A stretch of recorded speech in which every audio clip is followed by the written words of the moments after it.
પટેલ બાબુભાઈ ગોકળભાઈ, કુંદનપુર, તાલુકો બોડેલીના રહેવાસી છું.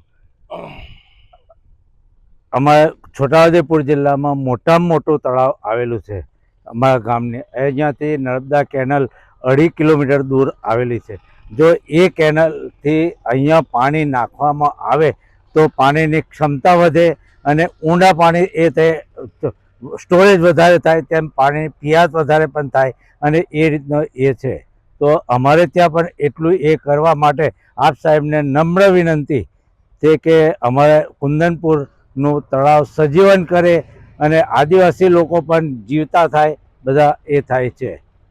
તો એ રીતનો એ કરવા માટે વિનંતી છે. તળાવની ક્ષમતા વધારવા માટે તમે શું સરકારમાં રજૂઆત કરવા માંગો છો? ઊંડું કરવા, તળાવની ક્ષમતા વધારવા માટે તળાવ ઊંડું કરવામાં આવે તો પાણીનો સ્ટોરેજ વધે અને એમાંથી પાણી એ થાય. તો 12 માસ પાણી રહે તો ખેડૂતોને પણ ઉત્સાહ અને એનો લાભ મળે. એ રીતને અમારી વિનંતી. સરકારશ્રીની સુજલામ સુફલામ યોજનાનો આ તળાવની અંદર લાભ મળેલો છે કે નથી મળેલો? નથી હજુ મળ્યો અને એ મળવા માટે અમારે માટે એ કરવું પડે. આ તો ના એ કરે તો અમે આંદોલનના એને માર્ગ ઉપર જવા માટે પણ તૈયાર છીએ. મારું નામ બિલ રીમજીભાઈ અજમાભાઈ છે. કુંદનપુર નર્મદા વસાહતમાં રહેવાના છે. તાલુકો છોટાઉદેપુર અને કુંદનપુર ગામમાં છોટાઉદેપુર ટ્રાઇબલ એરિયામાં કુંદનપુર તળાવ આવેલો છે. એ તળાવમાં અમારે કોઈપણ હિસાબે કુંદનપુર તળાવમાં પાણી નાખે એવું સરકારનું અમે માન્ય કરીએ છીએ. હું કુંદનપુર નર્મદા વસાહતમાં મેં અસરગ્રસ્ત તરીકે લગભગ 1992માં એ વિસ્થાપિત થયેલ છે. તો અમારે વિસ્થાપિત તરીકે મને કુંદનપુર નર્મદા વસાહતમાં બુરદા કેનાલમાંથી આમૂન પાણી નાખી આપે તો અમારે વસાહત 3 વસાહત આવીએ અને આજુબાજુના ગામડાનો પણ ઘણો બધો ફાયદો થાય એમ છે. આજે અમારે એક એવું કહેવાના કે હું કુંદનપુર નર્મદા વિસ્થાપિત તરીકે અહીંયા વિસ્થાપિત થયેલો છે. મારે હાપેસરમાં ઘણી બધી જમીન હતી અને અમારું ઘણું બધું સારું હતું. ત્યાંની જમીન અમે સરકાર દ્વારાનો અમે ભોગ આપીને અમે કુંદનપુર વસાહતમાં આવ્યા. તો મને કમસે કમ અહીંયા કેનાલનું પાણીનું મને લાભ મળવું જોઈએ. આજે મારે નર્મદા વિસ્થાપિત તરીકે સરકારનો એટલું જ એક રજૂઆત કરવાના કે આજે તમે અમારી નર્મદા વિસ્થાપિતનું કેનાલમાંથી પાણી તમે ઠેઠ કાઠિયાવાડ કસ્બો સુધી દરિયા સુધી પહોંચતું કરતા હોય તો આજે અમારે 2.5 કિલોમીટર કુંદનપુર તળાવમાં નર્મદા કેનાલ દ્વારા પાણી નાખી આપે તો અમારો ઘણો બધો ફાયદો થાય એમ છે. અને સરકારનું અમારે કેવું છે કે કોઈ બી હિસાબે તત્કાલી અમારું મંજૂર કરી આપે એવું અમારે કહેવાના છે. અને ખેડૂત ભાઈઓનું ને અમારે બધાનું રજૂઆત છે. એટલું જ કહું, બીજું તો શું કહું છે. હાલમાં તમે જે માંગણી કરી રહ્યા છો હા, નર્મદાના પાણીની, હાજી, તો હાલની અંદર તમને શું તકલીફ પડી રહી છે? અત્યારે તો અમારે પાણી માટે ઘણું બધું તકલીફ છે સાહેબ. પીવા માટે પણ પાણી નથી. અમારે કુંદનપુર તળાવમાં વરસાદનું પાણી આવે તો એક પાક થાય, બાકી પાણી ના હોય તો અમારે પિયાસ વગર અમારે કોઈ પણ જાતનો બીજો ઉપાય નહીં. રામચંદ્ર તિવારી, કુંદનપુર. સૌ પ્રથમ એક આનંદના ખુશીના સમાચાર એ કે આપણાથી થોડે દૂર જ રાજવાસના મુકામે રાજવાસના રબર ડેમ જે વર્તમાન સરકારે મંજૂર કર્યો છે અને જે ખેડૂતોને એનો લાભ મળવાનો છે એ ખુશીના સમાચાર છે.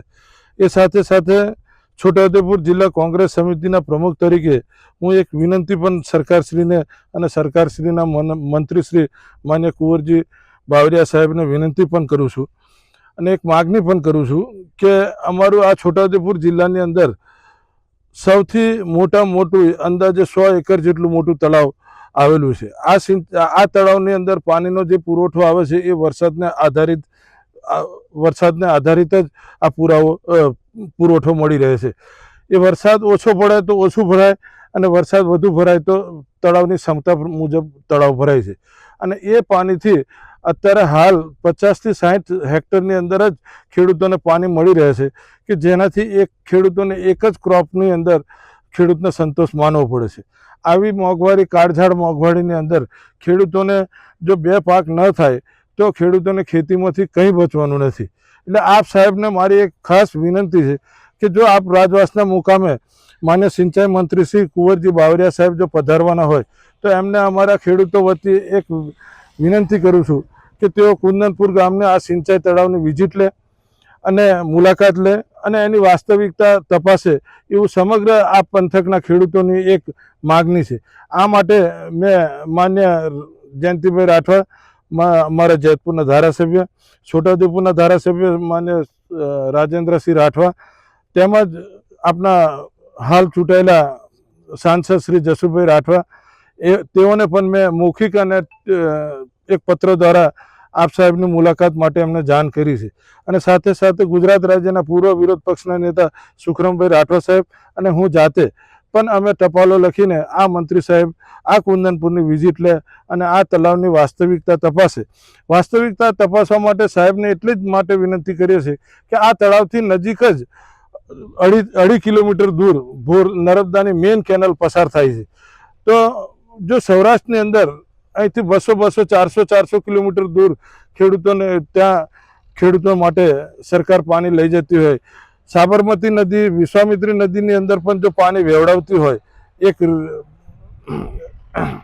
તો અહીંના આટલા મોટા તળાવોની અંદર જો ભરીને આ ખેડૂતોને માટે કંઈક રાહતના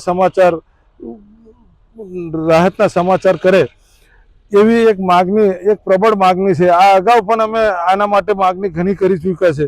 તો આપ સાહેબને ફરી વિનંતી કરું છું કે આપ સાહેબ જો રાજવાસના ડેમના ખાતમુહૂર્તમાં માન્ય મુખ્યમંત્રીશ્રીના ખાતમુહૂર્તના પ્રોગ્રામમાં પધારો તે વખતે આ કુંદનપુરના તળાવની અવશ્ય વિઝિટ લેજો અને અમે તમારો અમે હાર્દિક સ્વાગત કરવા પણ આ પથકના ખેડૂતો અમે આપની રાહ જોઈને બેઠા છે. આ વિસ્તારની અંદર રોજગારીનો પ્રશ્ન આ તળાવની અંદર પાણી નાખવામાં આવે તો દૂર થઈ શકે કેમ છે? જો આ તળાવની અંદર પાણી નાખવામાં આવે તો જે એક પાકથી કોઈ મજૂર કોઈ રહેતું નથી. તો જો આખા વર્ષ દરમિયાન જો આ તળાવમાં પાણી રહેવાથી આખા વર્ષ દરમિયાન ખેડૂત ખેતી કરશે તો અહીંના મજૂરોને પણ સ્થળાંતર કરવાની કોઈ જરૂર રહે નહીં. અને અહીં બધા નાના ખેડૂતો છે તો તેઓની આર્થિક સદ્ધરતા પણ વધશે. હું કુંદનપુર નિવાસી પેટાફળી કુંદનપુર જગદીશભાઈ વિઠ્ઠલભાઈ પટેલ. મારી એક રજૂઆત સરકારશ્રીને, આપ સરકારશ્રીને નમ્ર વિનંતી છે કે અમારું તળાવ 100 એકરનું તળાવ છે, તેની અંદર પાણીના તળ બિલકુલ પાણી છે નથી અને પાણીના તળ બિલકુલ નીચે જતા રહ્યા છે. તો આ તળાવ કેનલ દ્વારા અમને જો ભરી આપવામાં આવે અને અમારે તો ફાયદો થાય એવો છે અને સિંચાઈ થાય છે. અત્યારે કોઈ સિંચાઈની છે નથી. તો આપશ્રીને નમ્ર વિનંતી છે સરકારશ્રીને કે તમે તાત્કાલિક આ તળાવને પાણી ભરવા માટે કરી અને અમારી સિંચાઈની વ્યવસ્થા કરો એવી અમારી નમ્ર માગણી છે. મારું નામ દિનેશભાઈ કાળુભાઈ ડોબરિયા છે, ગામ કુંદનપુર, તાલુકો બોડેલી. અમારે આ છોટાઉદેપુર જિલ્લાનું મોટું તળાવ છે અને અમારે અહીંથી મુખ્ય નર્મદાની કેનાલ ખાલી 2.5 કિલોમીટર દૂર છે. જો સૌરાષ્ટ્રમાં ઉદ્વાહન યોજનાથી જો પાણી ભરાતું હોય તો અમારા તળાવમાં સરકારશ્રીને વિનંતી છે કે અમારા તળાવમાં બી ઉદ્વાહન યોજનાથી આ તળાવ ભરે તો અમારી 50 હેક્ટર અત્યારે જે ચોમાસું આધારિત ખેતી પાકે છે તે 500 હેક્ટર અત્યારે પિયત થાય એવું છે. જો એકવાર વર્ષમાં અમને આ તળાવ ભરી આલે ઉદ્વાહન યોજનાથી તો અમારે પિયત વધારે થાય ને ખેડૂતો આજુબાજુના સદ્ધર બને. જો સૌરાષ્ટ્રમાં નાના ખેડૂતને પાણી મળતું હોય તો અમે આ નજીકના છીએ તો અમને આ પાણી કેમ મળતું નથી? તો સરકારશ્રીને ખાસ વિનંતી છે કે અમને ઉદ્વાહન યોજના મારફતે આ તળાવ ભરી આપે. ખાલી 2.5 કિલોમીટરનું અંતર છે તો જરાક ધ્યાન દોરે.